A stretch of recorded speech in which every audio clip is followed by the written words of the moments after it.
Now, the 6-step import process is a rather large section, so I will outline here in 6 steps and then go into detail in the later chapters. Now, what is the 6-step import process? It is my general outline of the entire process.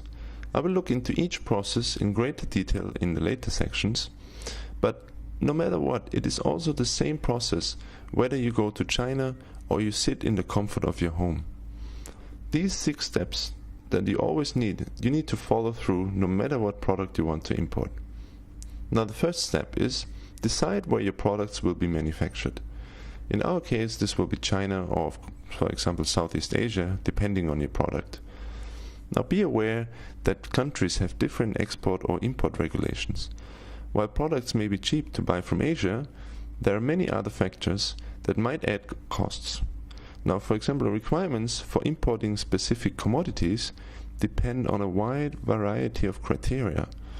Some information, such as whether an item is subject to quota restrictions or eligible for reduced rates of duty, or restricted from entry because it originates in an embargoed country, can be determined only if you know the item's harmonized tariff custom number.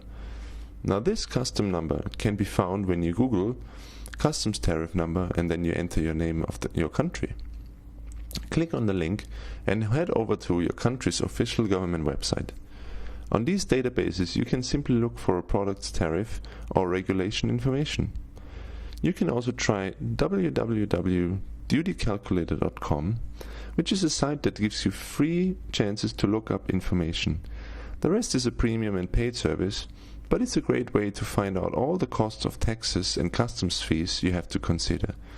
Now, if you import a lot of different products and maybe lots of different product categories, I recommend you to do this step.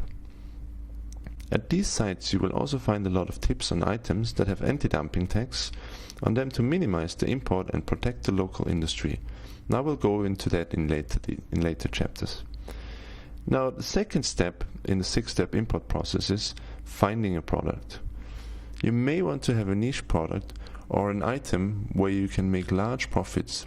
I will go into this in more detail later. The third step is to find a supplier. This is the most exciting later. If you are new to importing, there is usually a lot of support from your local government, which is ready to answer your questions. But the purpose of this course is to help you to understand the process by yourself and import from China by yourself.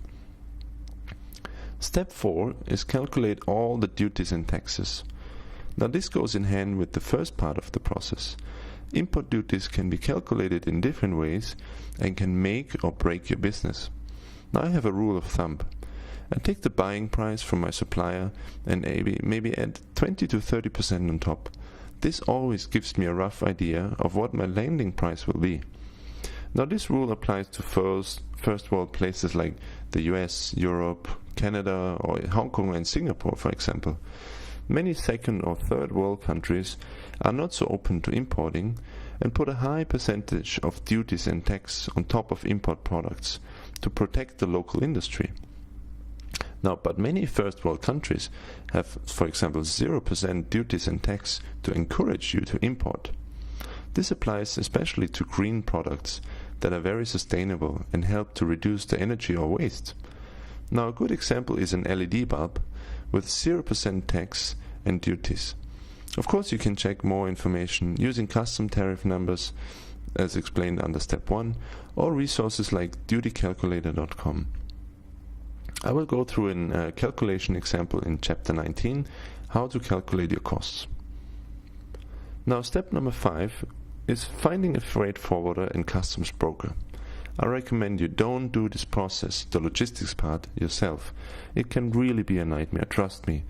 Ask your supplier, who usually has his own forwarders, to give you contacts.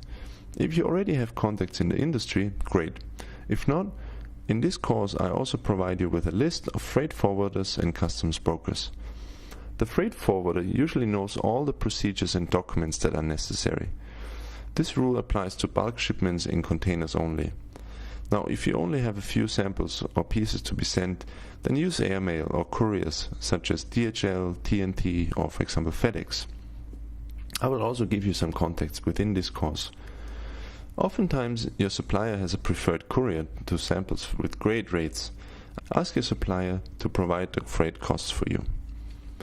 Step number 6 is to monitor your shipment and have an inspection.